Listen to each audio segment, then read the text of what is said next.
So standing there on stage, I expected to feel like I had arrived at the place that I had worked all of my life to get to. I had the perfect bikini body. It's what so many women think about and are driven to have.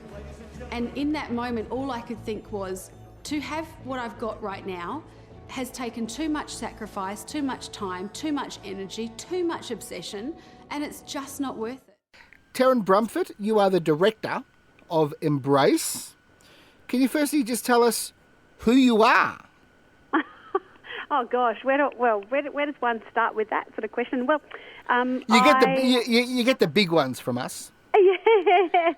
Well, I am a speaker, I'm an author, I'm a director, I'm a wife, I'm a mother of 3. I was born and raised in Adelaide, and I've just made this film, and I'm so excited to share it with the world. Now, just quickly, what is your film about primarily? Yeah, sure. So it's about my journey to discover why so many women hate their bodies and what we can do about it. So I set out on this mission and I go everywhere: Dominican Republic, France, Germany, Austria, United Kingdom, Canada, all across Australia, to interview fascinating and inspiring women to hear their stories about how they've either overcome adversity or how they've learned to embrace their bodies. Now, why, Taryn, did you make it? Well, yeah, that's an interesting one. I after some photographs went viral of me a few years ago, the photos were seen by over 100 million people. It was just crazy, and I spent. What photos were these, Taryn? Well, they were my non-traditional before and after photographs. So normally there's a woman before and she's overweight and very unhappy, and then after she loses weight and she miraculously becomes happy. So I changed the before and after. It was me before doing some bodybuilding, having, the ideal bikini body. Right. And my after shot was me after I'd put some weight back on and I was nude, really tasteful. You can't see anything, but you can see the folds and the skin, wobbles and fats and all that kind of stuff. And I put it out there just to help some women to tell them that they could love their bodies before, after, during, at any stage, at every stage. And it went crazy. Basically because you were posing with a normal female, presumably middle-aged body, and you were happy with it. I know, right? It broke people's brains. And that went viral. Over 100 million views. I mean, doesn't that just say how big this problem is already? No one could get their head around that. It certainly does. Just to put pause on this for a moment, you're actually making a great point that's controversial. The fact that a woman is happy with her body the way it is, it's remarkable. Yeah, I mean, and then I guess after spending the next 12 months in the media, in Australia and America, across Europe, interviews, radio interviews, they were just always too short, and it wasn't enough time to convey my story or my message or my mission and what I wanted to achieve. And there was always this sort of, connotation that I was an internet sensation because of how viral the photographs went. But I had much more to say, and with substance and with depth, and I wanted a great platform to be able to do that on, and I thought, what a great way to do it. I'll make a documentary. And I said it in a very nonchalant way. I was like, I'll just make a documentary. How hard can that be? But it's very hard.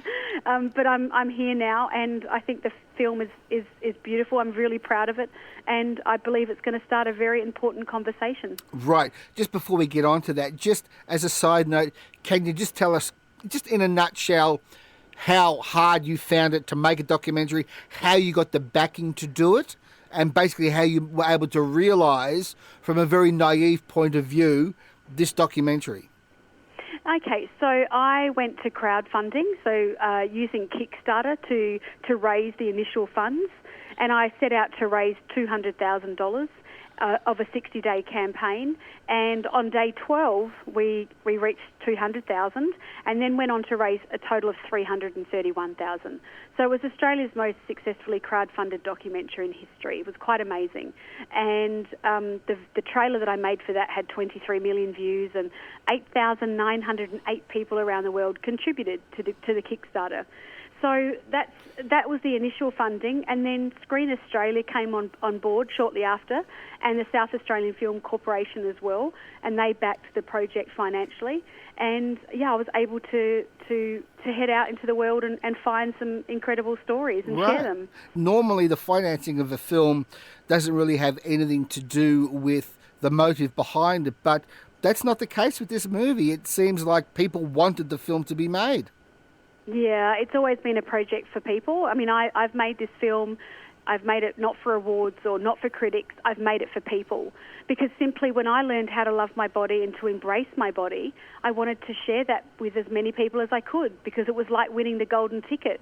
And what a better way. I mean, 90 minutes of someone's time sitting there, sharing these messages, sharing these stories, the message can really cut through and have an impact. And we've just had 2 weeks of Q&A screenings here in Australia and New Zealand.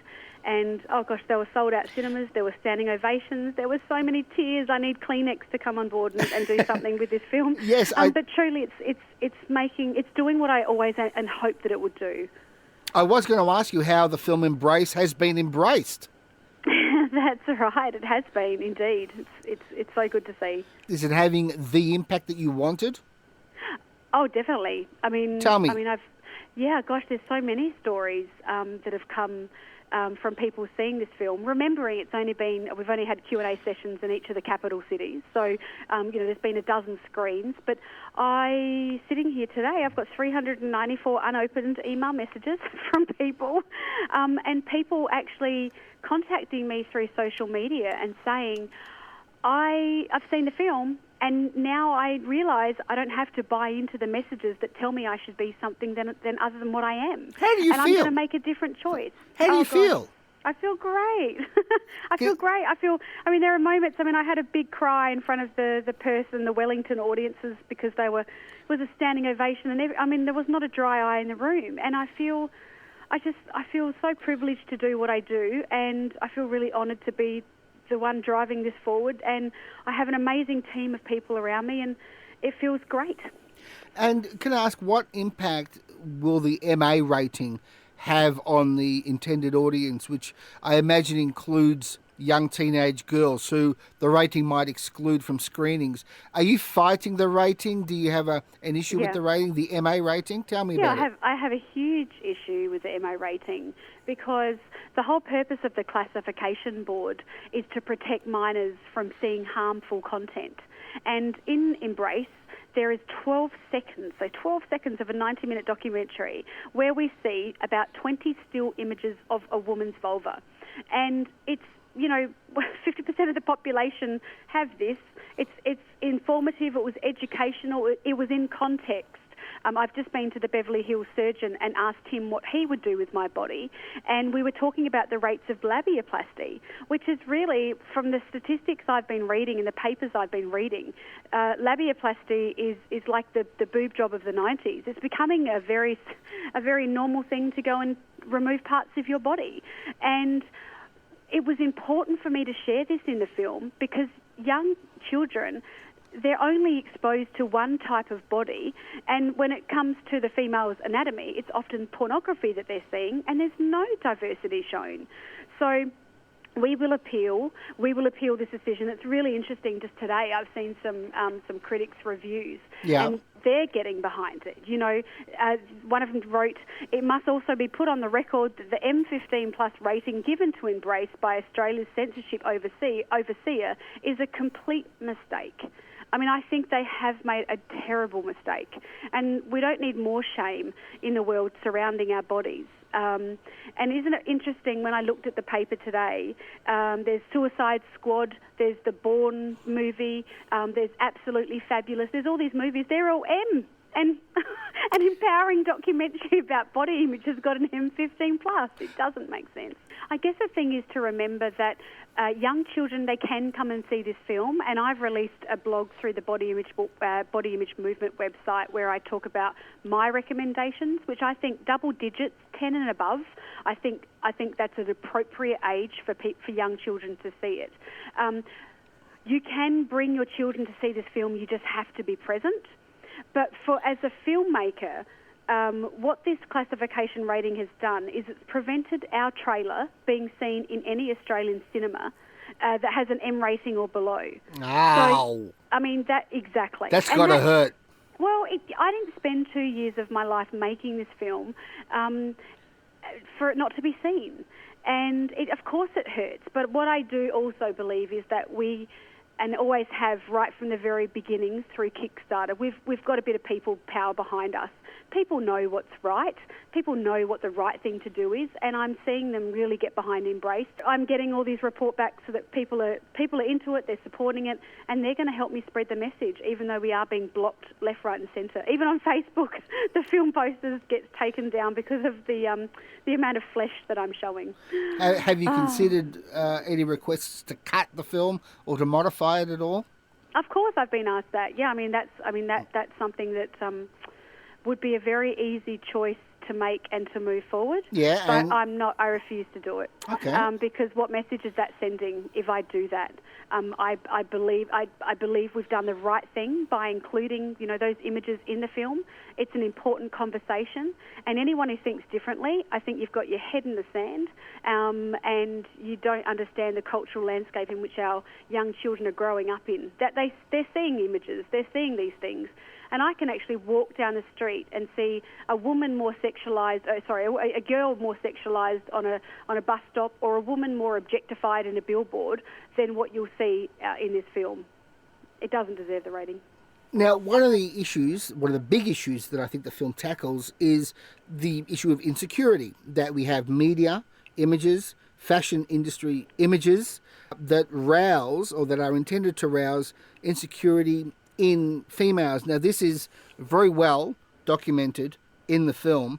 The point I wanted to make to you, Taryn, is men, by and large, don't buy in to any of this. I'm speaking generally, but common human experience, indeed the internet, shows that men do not place any prominence or any importance on this so-called ideal gammon thin figure.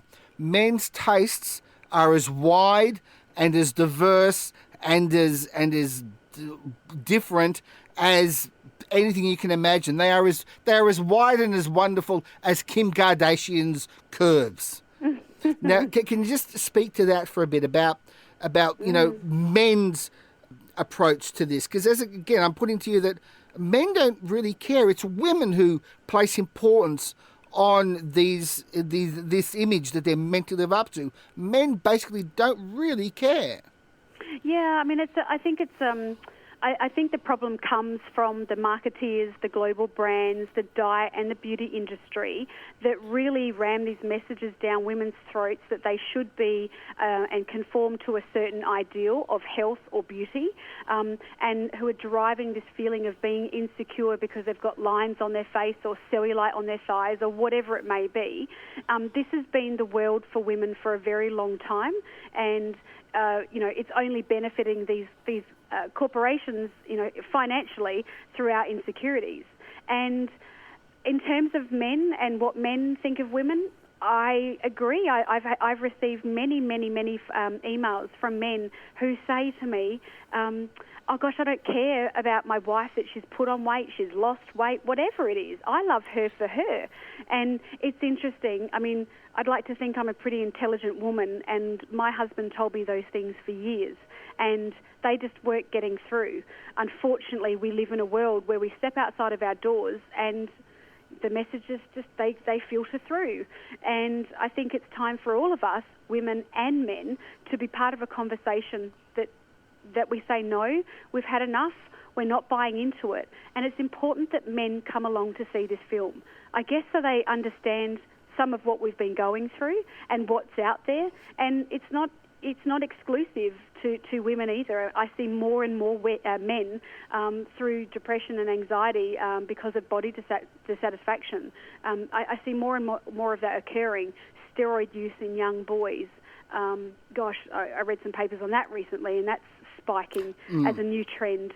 So, look, I think we're all in this together. I think we'll be happier human beings when we don't listen to these people that try and make us be something other than what we are. Yeah, well, certainly in terms of men, I think, again, generally speaking, you might actually have a bit of a head start there, because men, if asked by their wife, their girlfriend, their partner, as she's putting on her new dress, her new jeans, when they get asked, does my bum look big in this? I think it's pretty fair to say that most men would reply, yes, it does, and it's magnificent. Well, isn't it funny also? I mean, in terms of the language and the communication and how we speak with one another, wouldn't it just be fabulous if we could change the currency of even how we view another person?